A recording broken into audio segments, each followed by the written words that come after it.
আজকের প্রথম প্রবলেম, যে প্রবলেমগুলো বাদ ছিল আগের দিন লাইভ ক্লাসে সেগুলোই দেওয়া আছে এখানে। তো বলেছে let n be a sequence of real number such that a1 equals to 1, an plus 1 equals to an plus an square for all n greater equals to 1.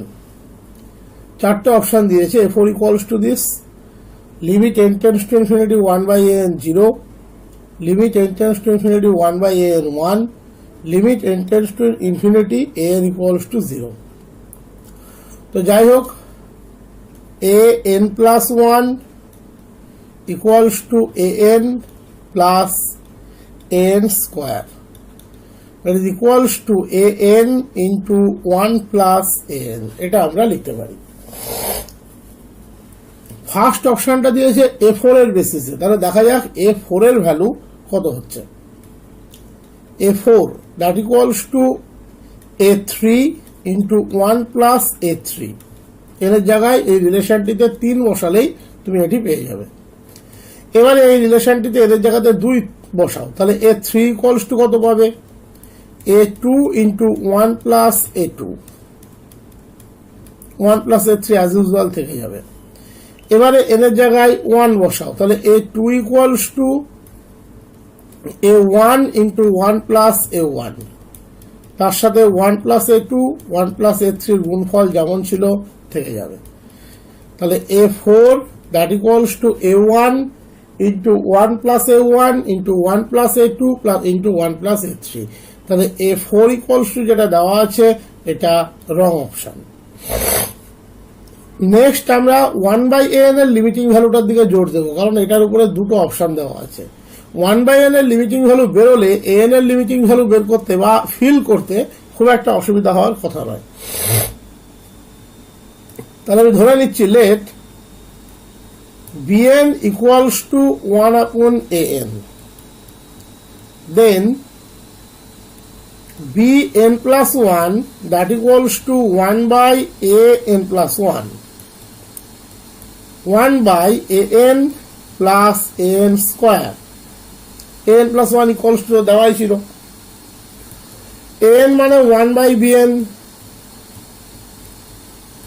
1 by bn square, that is bn square by bn plus 1, তাহলে bn plus 1 equals to bn square by bn plus 1। আমরা জানি 1 by bn plus 1 1 by bn plus 1 definitely less than 1 by bn, এটা always হবে যেহেতু 1 greater than 0। Both সাইডে bn square দিয়ে যদি গুণ করি পজিটিভ কোয়ান্টিটি দিয়ে, তাহলে অটোমেটিক্যালি ইনইকুয়ালিটির সাইনের কোনো পরিবর্তন হবে না। bn square by bn plus 1 that equals to actually হচ্ছে bn প্লাস 1, আর এদিকে ক্যান্সেলেশন হয়ে থাকলো bn। তার মানে এখান থেকে আমরা কি পাচ্ছি? Sequence bn is decreasing. আর এখানে প্রশ্নে বলে দিয়েছিল যে an হচ্ছে sequence of positive real number a1 1, an plus 1 equals to an plus an square, তার মানে প্রত্যেকটা n পজিটিভ। যেহেতু প্রত্যেকটা n by construction positive, definitely bn equals to 1 by n সেও পজিটিভ। তাহলে by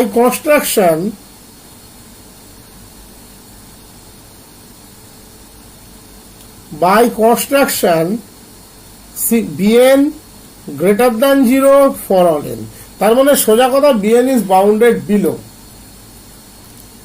that is sequence bn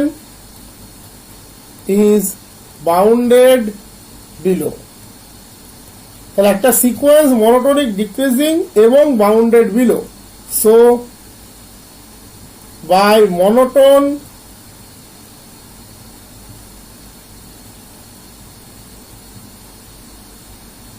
convergence theorem,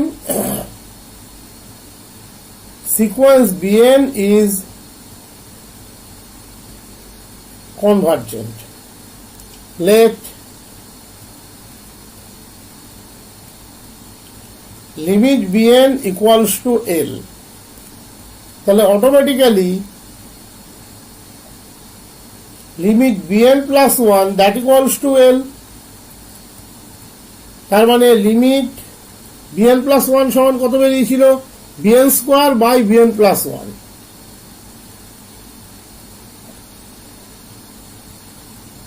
l, that is l square by l plus 1 that equals to l, that is l equals to 0, একদম পরিষ্কার এখান থেকে l equals to 0, তার মানে limit bn equals to limit 1 by an that equals to 0, তাহলে 1 by an এর limit 0, তার মানে an এর লিমিট কোনোদিন 0 হবে না, তাহলে option 2 this is the right option.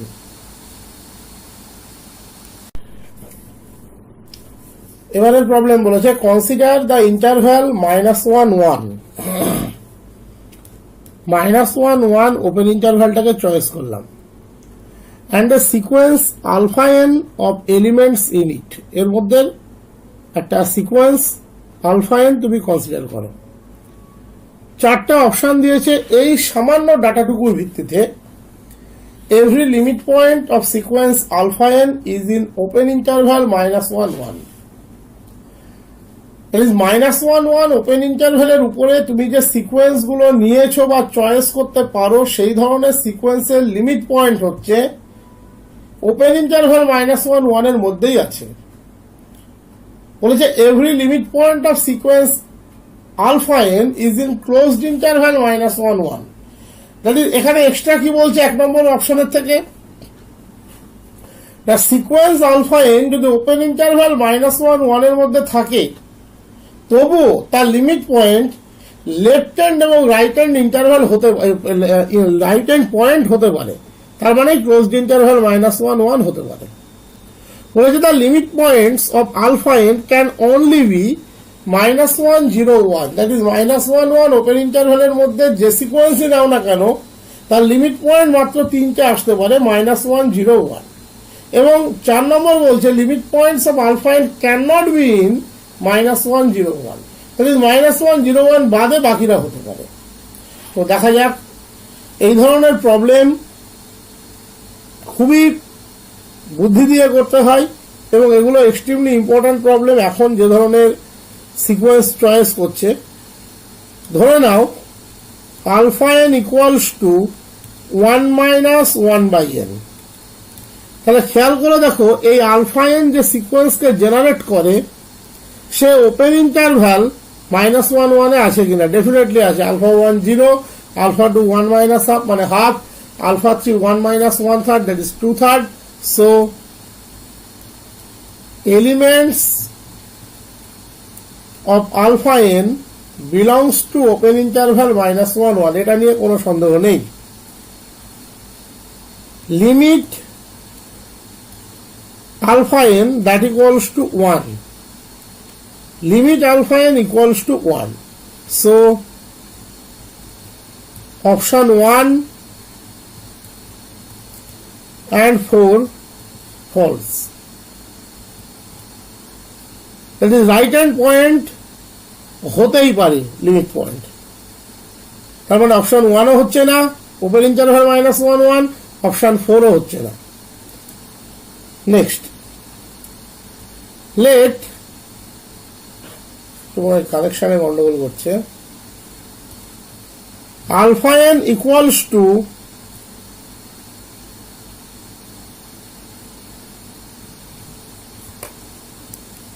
একটু ওয়েট করো,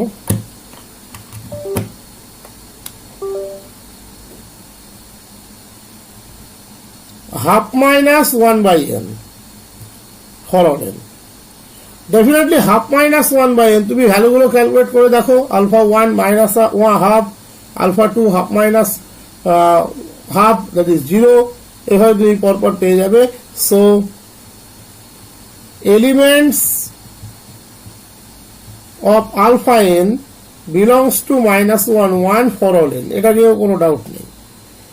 limit alpha n that equals to definitely half, কারণ 1 by n এর limiting value 0।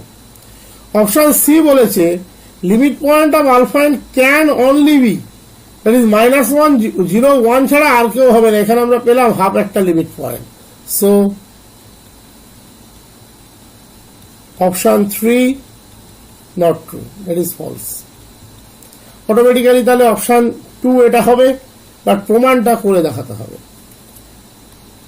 Late alpha n equals to a for all n for a belongs to open interval -1 1, তাহলে এক্ষেত্রে আমরা alpha এর একটা constant sequence নিলাম a, যেখানে a -1 1 এর মধ্যে যে কোনো এলিমেন্ট হতে পারে, নিতেই পারি, নেওয়ার মধ্যে কোনো ভুল নেই। a -1 1 এর মধ্যে, দ্যাট ইজ -1 এবং 1 বাদে, যেহেতু ওপেন ইন্টারভ্যাল -1 1, যে কোনো পয়েন্ট হতে পারে, আর আলফা এন ইকুয়ালস টু নিলাম এ। আমরা জানি কনস্ট্যান্ট সিকোয়েন্স সবসময়তে তার গ্যাদারিং পয়েন্টে কনভার্স করে, তাহলে limit alpha n equals to a belongs to open interval -1 1। তাহলে লিমিট পয়েন্ট গুলো ওপেন ইন্টারভ্যাল -1 1 এ আছে। এবার -1 আর 1 হবে কিনা এইটা দেখাতে হবে। একটা তো এক্সাম্পল দেখিয়ে দিয়েছিলাম 1 - 1/n, limit point 1, that is 1 পয়েন্টটি হচ্ছে। -1টা একবার আমরা দেখিয়ে নিই। Let alpha n equals to -1 plus 1/n, then elements of alpha n belongs to -1 1 open interval and limit alpha n equals to -1, that is right hand point limit point হতে পারে, আমরা already দেখিয়েছিলাম। লেফট হ্যান্ড পয়েন্টও এক্ষেত্রে limit point. তার মানে কি হলো ultimate, every limit point of alpha n is in closed interval -1 1, সে ক্লোজড ইন্টারভ্যাল -1 1 এর লিমিট পয়েন্ট। বলেছে the set 1/n sin 1/n has one limit point and it is 0, one limit point and it is 1, one limit point and it is -1, three limit points, they are -1 0 1। আমরা বলেছিলাম যদি কোনো sequence নিজে convergent হয় তাহলে তার লিমিটটাই হচ্ছে limit point in sense of uniqueness. আমরা জানি -1 less equals to sin 1/n less equals to 1, তাহলে বোথ সাইডে 1/n দিয়ে গুণ করলে less equals to 1/n sin 1/n less equals to 1/n। 1/n সিকোয়েন্সের লিমিটিং ভ্যালু 0, -1/n সিকোয়েন্সের লিমিটিং ভ্যালু 0, তাহলে by sandwich limit 1/n sin 1/n equals to 0। তাহলে এক্ষেত্রে লিমিটটাই হচ্ছে লিমিট পয়েন্ট, তাহলে 1 limit point and it is 0, একটাই limit point আছে এবং সেটা হচ্ছে 0। এবারে প্রশ্নটি বলে যে which is not a Cauchy sequence, এদের মধ্যে কোনটা কসি সিকোয়েন্স নয়। আমরা কসি সিকোয়েন্সের একটা সুনির্দিষ্ট ডেফিনেশন পড়েছিলাম, বাট প্রবলেম করার ক্ষেত্রে আমি বলি যে প্রথমেই কসি সিকোয়েন্সের ডেফিনেশন অনুযায়ী যাবে না। প্রথমে তুমি দেখো সিকোয়েন্সটা কনভার্জেন্ট কিনা, কারণ কোন সিকোয়েন্স যদি কনভার্জেন্ট হয় তাহলে সে ডেফিনেটলি কসি হয়। আর কসি স্ট্রাকচারটা তোমাদের নিশ্চয়ই মনে আছে, লাইভ ক্লাসে করানো হয়েছে। কসি স্ট্রাকচারটা করার চেয়ে যে কোনো সিকোয়েন্সের কনভার্জেন্টটা চেক করা আমার মনে হয় অনেকটা সোজা। 1 নম্বর সিকোয়েন্সটা দিয়ে দেখাচ্ছি। যেমন ধরো 1 নম্বর সিকোয়েন্সটা xn equals two n/n+1 for all n। n দিয়ে যদি নিউমারেটর ডেনোমিনেটরকে ভাগ করো তাহলে আমরা এই ফরম্যাটে লিখতে পারি n tends to infinity, 1/n tends to 0, তাহলে xn tends to 1. So sequence xn is convergent, hence cosy। তাহলে 1 নম্বর সিকোয়েন্সটি কসি সিকোয়েন্স হচ্ছে। এই যে বললাম কসি চেক করার চেয়ে কনভার্জেন্স টেস্ট করাটা অনেকটা বেটার। আমরা অনার্সে হলে সে যদি কসি স্টেটমেন্ট দিয়ে তারপরে অঙ্কটা দিত ডেফিনেটলি সেইভাবেই চেক করতাম। এমসিকিউ এর জন্য আমরা আমাদের থিওরিটিক্যালি এগোবো, যত সহজে প্রবলেম কমপ্লিট করা যায় তত সহজেই কমপ্লিট করবো। xn equals to 1 by n tends to 0. So sequence xn is convergent, hence cosy. তোমাদের অপশন দেখেই বোঝা উচিত যে 3 নম্বরটি এখানে সঠিক option. 2 to the power n, আমি বলেছিলাম যদি r to the power n হয় আর গ্রেটার দ্যান 1 হয় sequence always diverges to plus infinity, তাহলে 2 to the power n tends to plus infinity, that is diverge করে। যে সিকোয়েন্স কনভার্জ করে সে কসি, কসি হলে কনভার্জেন্ট, তাহলে ডাইভার্স করলে কোনোদিনই কসি নয়। এবার এটার প্রমাণটা করবে কিভাবে? থিওরিটিক্যাল ক্লাসে আমি লাস্টের যে পার্টটা দেখিয়েছিলাম, মনে করো যদি কেউ কসি হয় তার জন্য কি দেখাতে হয়? For every epsilon greater than 0 there exist natural number K such that modulus xn minus fn less than epsilon for all nm greater equals to k, যেখানে n আর m এর মধ্যে কার্যক্ষেত্রে তুমি একটা বড় একটা ছোট ধরে নেবে। বা যদি কসি না হয় তার জন্য কি বলেছিলাম, যে সেক্ষেত্রে for every epsilon greater than 0টা কে তুমি যে কোনো পার্টিকুলার ইপসাইলন দিয়ে রিপ্লেস করতে পারো, আর সেই সমস্ত nm যারা k এর থেকে বড় তাদেরকে তুমি যে কোনো পার্টিকুলার দুটো nm ধরে নিলেই এখানে কিন্তু কাজ হয়ে যাবে। তাহলে আমি যদি এক্ষেত্রে ধরে নিই লেট ইপসাইলন ইকুয়ালস টু 1, আমি এটাও বলেছিলাম যে ইপসাইলনের মান কত নেবে এটা তুমি প্রথমে ফাঁকা রাখতে পারো, পরে প্রবলেমই বলে দেবে কত নিতে হবে। And for n greater than m, আমি পার্টিকুলার কোনো ভ্যালু ধরলাম না, ধরে নিচ্ছি n গ্রেটার দ্যান m, তাহলে xn minus xn that is 2 to the power n minus 2 to the power n, তাহলে 2 to the power n যদি কমন নিই that equals two 2 to the power n minus m minus 1, যেহেতু n greater than m তাহলে n minus m greater than 0, তাহলে 2 to the power n minus m greater than 2 to the power 0 that is 1। তার মানে এই যে কোয়ান্টিটিটা এটা 2 এর থেকে সবসময় বড়, কারণ এটা পজিটিভ, তাহলে এটা গ্রেটার দ্যান 2, তাহলে যদি 2 এর থেকে বড় হয় নিশ্চয়ই 1 এর থেকে ছোট নয়, কখনো নয়। So sequence xn is not Cauchy. যদিও এটুকু করার কিন্তু প্রয়োজন ছিল না যদি তুমি প্রথমেই অবজার্ভ করতে যে সিকোয়েন্সটা ডাইভার্জেন্ট। 4 নম্বরটা করলেও চলে না করলেও চলে, আর যেহেতু বেরিয়ে গিয়েছে তবু আমি করে দেখিয়ে দিচ্ছি।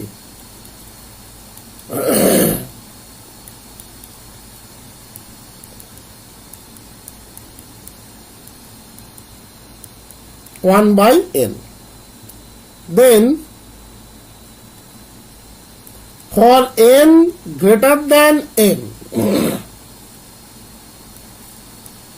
modulus xn minus xn, 1 minus half plus 1/3 minus 1/4 minus 1 to the power n minus 1, 1 by n, minus 1 minus half plus 1/3 minus 1/4 minus 1 to the power m minus 1, 1 by m। এখানে দেখতে হবে কি ধরেছি, আমি ধরেছি n greater than m, n m এর থেকে বড়, তার মানে xn এর মধ্যে xm এমবেডেড আছে, সাহিত্য আছে। তার মানে এক থেকে n অবধি পৌঁছতে গেলে প্রথমে 1 থেকে m অবধি পৌঁছতে হবে, তারপর m থেকে n অবধি পৌঁছতে হবে। তার মানে xn এর মধ্যেই কিন্তু xm আছে। তাহলে এটাকে যদি আমরা সাজিয়ে লিখি,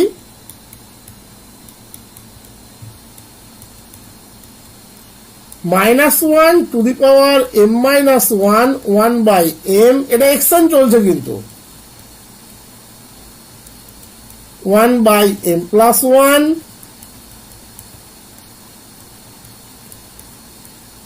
m plus 2 up to -1 to the power n minus 1, 1 by n, এটা কিন্তু xn, কারণ xn কে n অবধি পৌঁছতে গেলে আগে m কে ক্রস করে যেতে হচ্ছে, মাইনাস xn টা লিখছি।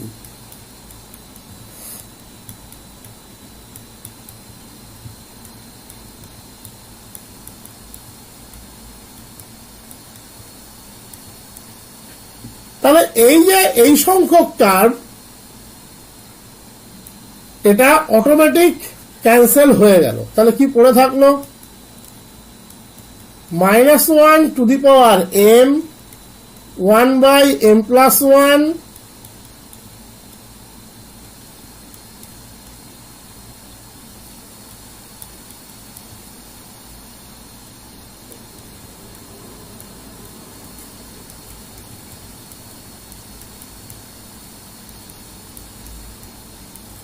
this -1 to the power m যদি কমন নিয়ে নাও তার মোড ভ্যালু 1, ওটাকে কমন নিয়ে লিখছি।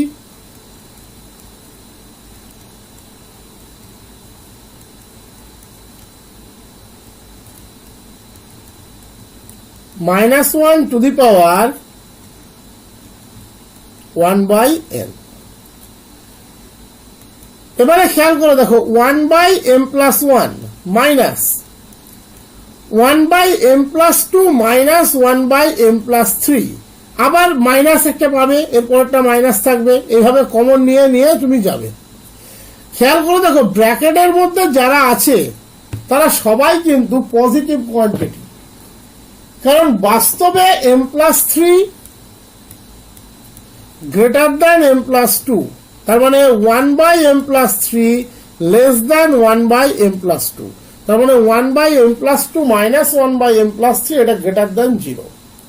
তাহলে 1/m plus 1 থেকে এই পজিটিভ সংখ্যা বিয়োগ হচ্ছে, তার মানে আলটিমেট বিয়োগফলটা নিশ্চয়ই 1/m plus 1 এর থেকে ছোট। তুমি বলতে পারো কিভাবে? একটা সিম্পল এক্সাম্পল দাও। 5 থেকে দুটো পজিটিভ কোয়ান্টিটি বিয়োগ করো, একটা 2 একটা 1, তাহলে কি পাবে? 2, অবশ্যই সেটা 5 এর থেকে ছোট। 1/m plus 1 থেকে যে কোয়ান্টিটি গুলো উইদিন ব্র্যাকেট বিয়োগ হচ্ছে তারা সবাই কিন্তু পজিটিভ, তার মানে ওভারঅল যে বিয়োগফলটা হবে সেটা 1/m plus 1 এর থেকে ছোট। একটা যে কোনো কোয়ান্টিটি থেকে যদি পজিটিভ কোয়ান্টিটি বিয়োগ হয়, বিয়োগফলটা সেই কোয়ান্টিটি থেকে ছোট হয়। এবারে 1/m plus 1 1/m এর থেকে ছোট, 1/m কে যদি আমরা ধরে নিই ইপসাইলন এর থেকে ছোট, for every epsilon greater than 0, then m greater than 1/epsilon। এবার তো তোমরা জানো আমি এগুলো সব বলেছিলাম। So if we choose k epsilon equals to box of 1/epsilon plus 1, then for every epsilon greater than 0 there exists k epsilon belongs to n, ওটা সবসময় ন্যাচারাল নাম্বার হবে, এর আগে দেখিয়েছিলাম, such that modulus xn minus xm less than epsilon for all nm greater equals to k epsilon implies sequence xn is Cauchy। তোমাকে যদি কনভার্জেন্টও বলতো সেটাও তুমি বের করে ফেলতে পারতে, যদি কনভার্জেন্টও বলতো সেটাও কিন্তু তুমি একইভাবে বের করে ফেলতে পারতে, কারণ আমরা জানি প্রত্যেকটা কনভার্জেন্ট সিকোয়েন্স মানে সে একটা কসি সিকোয়েন্স। যদি কনভার্জেন্টও দিত একইভাবেই কিন্তু তুমি কনভার্জেন্ট বের করে ফেলতে পারতে। এবার প্রশ্ন বলেছে find lim sup xn where xn equals to sin nπ/2 sin nπ/2 plus -1 to the power n/m। Normal sequence হলে আমরা সাধারণত বলি একই অর্ডারের ডিস্টিংক্ট সাবসিকোয়েন্স চেক করো। যেমন এখানে যদি -1 টু দি পাওয়ার n/n থাকতো, আমরা জানি ওর মাত্র দুটো ভ্যারিয়েশন হয়, একটা 1/n একটা -1/n। ওকে, যদি একটা x2n চেক করতাম, একটা x2n plus 1 আমরা চেক করতাম, এটা কিন্তু আমরা চেক করতাম। এখানকার গল্পটা কিন্তু পুরোপুরি আলাদা। এখানকার গল্পটা হচ্ছে sin nπ/2, এবং আমরা জানি যদি x2n plus 1 চেক করতাম, তারা আবার যদি এক লিমিটে কনভার্স করতো তাহলে কিন্তু সিকোয়েন্স কনভার্জেন্টই হতো। কিন্তু এখানে sin nπ/2 আছে, একটা ট্রিগোনোমেট্রিক ফাংশন ইনক্লুড হওয়ার অর্থ তোমাকে যথেষ্ট সাবধানতা অবলম্বন করতে হবে। সাধারণত ট্রিগোনোমেট্রিক ফাংশনের ক্ষেত্রে যে ঘটনাটা ঘটে, এটা সাধারণত বলছি, কিন্তু আমি রেয়ার এক্সেপশনাল কেস একটা আছে, আমি পরে করাবো। যেমন অল সাইন ট্যান কস, এই ফ্যাক্টরটা কাজ করে যে দুটো কেসে পজিটিভ, দুটো জায়গাতেও নেগেটিভ। তার মানে এটা কিন্তু কোয়াড্র্যান্ট ডিপেন্ডেন্ট। তাই সাধারণত, আবারও বলছি, সাধারণত ট্রিগোনোমেট্রিক ফাংশন থাকলে আমরা ডিস্টিংক্ট সাবসিকোয়েন্স খোঁজার জন্য 4 অর্ডারে যাই। দ্যাট ইজ, আমরা এক্স ফোরেন তার লিমিট বের করব, এক্স ফোরেন প্লাস 1 তার লিমিট বের করব, এক্স ফোরেন প্লাস 2 তার লিমিট বের করব, এক্স ফোরেন প্লাস 3 তার লিমিট বের করব। সাধারণত ধরা হয় যে এই 4টে যে সিকোয়েন্স বেরোবে, এর বাইরে যে যে সাবসিকোয়েন্স তুমি বের করবে, তারা এই 4টের কোনো না কোনোর সাথে কোয়েনসাইড করবে, দ্যাট ইজ ডিস্টিংক্ট হয়ে যাবে। যেমন শুধুমাত্র -1n থাকলে দুটো ডিস্টিংক্ট সাবসিকোয়েন্স হয়, -1 1। ঠিক তেমনি এক্ষেত্রে ট্রিগোনোমেট্রিক ফাংশন থাকলে সাধারণত ধরা হয় যে 4n, 4n plus 1, 4n plus 2, 4n plus 3, এই 4টে চেক করলে এর বাইরে যে সাবসিকোয়েন্সই বেরোক না কেন, যে অর্ডারেই বের করতে যাও, তারা এই 4টের কোনো না কোনোর সাথে কোইনসাইড করবে।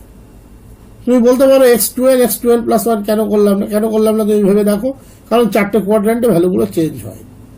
তুমি বলতে পারো দুটো তো পজিটিভ থাকে, বাট তার সাথে আনুষঙ্গিক একটা ফাংশন যোগ করা আছে। এইবার কখন এটাতেও কাজ হয় না, এর হায়ার অর্ডারে যেতে হয়। n π/2 এর জায়গাতে যদি n π/8 থাকে, তখন n ভাগ হচ্ছে 8 দ্বারা, তখন আমাকে অন্যভাবে ভাবতে হবে। সেরকম প্রবলেমও করাবো আগামীতে, কোনো চিন্তা নেই। তাহলে প্রথম এক্স ফোরেন, n রিপ্লেস হচ্ছে 4n দিয়ে, তাহলে sine 2n π -1 to the power 4n/4n, sine 2n π তো 0 plus 1/4n, n tends to ইনফিনিটিতে 1/n টেন্ডস টু 0, তাহলে এক্স ফোরেন সিকোয়েন্সটা কনভার্স করছে 0-তে। X four n plus 1 sine 2n π plus π/2 minus 1/4n plus 1, sine 2n π plus π/2, first quadrant এসে পড়ছে sine π/2 1 minus 4n plus 1, n tends to infinity 1/4n plus 1 tends to 0, তাহলে x four n tends করছে 1-এ, converge করছে 1-এ। 4n plus 2 sine 2n π plus π plus 1/4n plus 2, even order আছে, তাহলে -1 to the পাওয়ার ওটা 1 হয়ে যাবে। সাইন π তো 0, তাহলে 1/4n plus 2 tends to 0, 4n plus 3 2n π 3π/2 minus 1/4n plus 3, তার মানে sine 3π/2 minus 1/4n plus 3 tends to 0, তাহলে ওভারঅল টেন্ডস টু -1। তাহলে এক্ষেত্রে ডিস্টিংক্ট লিমিট পয়েন্ট 0, 1, -1। আমরা লিমিট সুপ্রিমাম বলতে কি বুঝি, যে যতগুলো লিমিট পয়েন্ট আছে তাদের মধ্যে যার নিউমেরিক্যাল ভ্যালু হাইয়েস্ট, তাহলে এখানে 1, যদি লিমিট ইনফিমাম বের করতে দিত, that equals to -1। Option 2, this is the right option.